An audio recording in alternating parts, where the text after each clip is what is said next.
Hey guys, welcome back to my channel and welcome to day 23 of 31 days of horrible crafts and even scarier stories.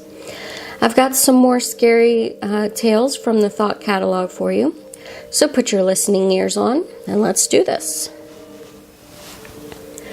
I was once featured in a St. Jude Survivor newsletter when I was about 5 years old in the early 90s. The newsletter went out across the country and apparently into Canada. There was this guy named Mitchell that called my family up out of the blue because he had read my cancer survival story. He lived somewhere in Canada and claimed to be this big-time Christian and wanted to talk to me about God and prayer. My mom let him talk to me for whatever reason, and the guy actually just wanted to talk to me about Alf. This Canadian dude named Mitchell was obsessed with Alf and somehow got a hold of our mailing address and sent me tons of Alf merchandise. Coloring books, pencils, Alf everything. For some reason, my parents let him talk to me whenever he would call because they bought into his God stuff and liked how he sent me Alf crap. This went on and off for about a year until he asked me if I had ever heard of John Wayne Gacy. He told me who he was and that he had escaped him when Gacy tried kidnapping him when he was a kid. He told me I should tell my parents they shouldn't trust strangers because you never know who you could really be talking to. I remember he didn't sound menacing when he said it, just matter of fact. Of course, my parents freaked when I told them that, and they changed numbers and called the police. They never really did anything since the guy did live in Canada by all accounts and hadn't really threatened me. Also, keep in mind Mitchell somehow had our mailing address and knew exactly where we lived. We had plans on moving soon anyway, though. Fast forward 10 years to about 2001. We live in a new house, a new state, everything unlisted. I'm now 15. What did we get in the mail? Yes, you guessed it. A fucking Alf coloring book. It's hard to say what qualifies as creepy. It could maybe be seen as heartwarming. I don't know.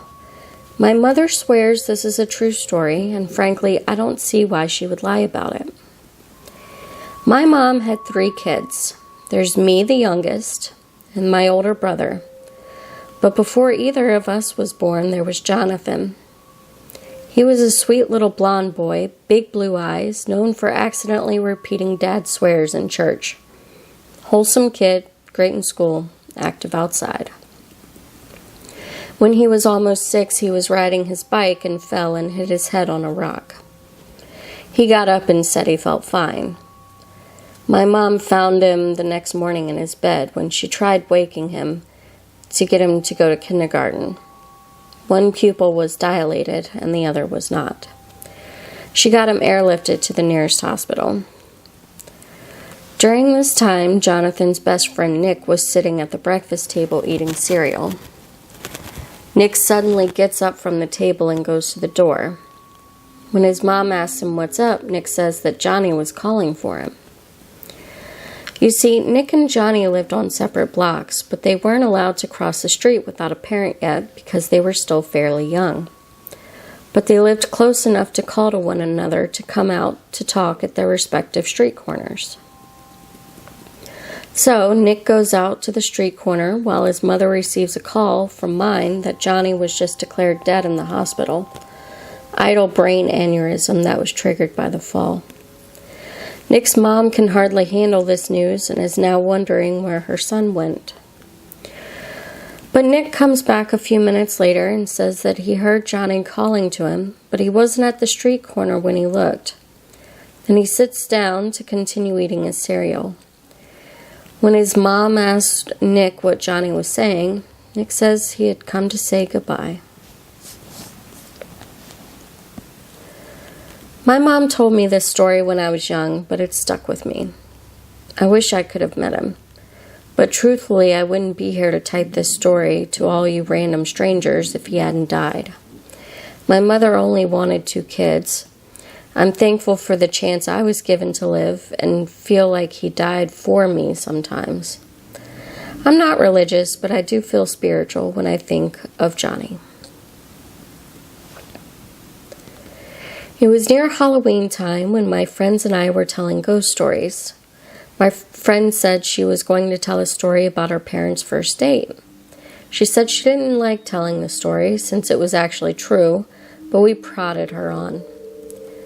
To cut to the chase, the parents had spent a nice, if awkward, first date, and around the time that they would have said goodnight, the man in the situation, my friend's dad, suggested that they go for a midnight hike up Provo Canyon. He apparently knew the place since he had done a fair amount of rock climbing in the area. So the two drove up the mouth of the canyon, got out of their cars, and started hiking under just the light of the stars since it was a new moon. At some point, my friend's dad starts getting a bad feeling since the pathway ahead, which would pass under some trees, would be dark, and because it was getting to be quite late. He ignores the feeling and presses on.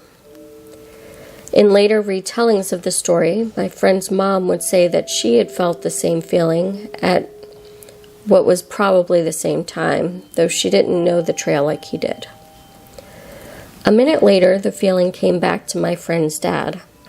He ignored it again and started walking a bit of the way into the trees when his foot hit something soft in the middle of the path. Under the trees, it was too dark to see just what this soft thing was, and the feeling came back stronger than ever. Instead of finding out what his foot had bumped into, he and my friend's mom both agreed to hightail it out of there. Years later, after being married for some time, they were watching an interview with the serial killer Ted Bundy. In response to a question asking him to describe the time that he felt closest to being caught, he explained about the night that he lured a girl into Provo Canyon and had just killed her when he heard some people coming up the trail. He explained how he hid in the trees just in time, only to watch some guy walk right into the body and for some reason just turn around and walk away.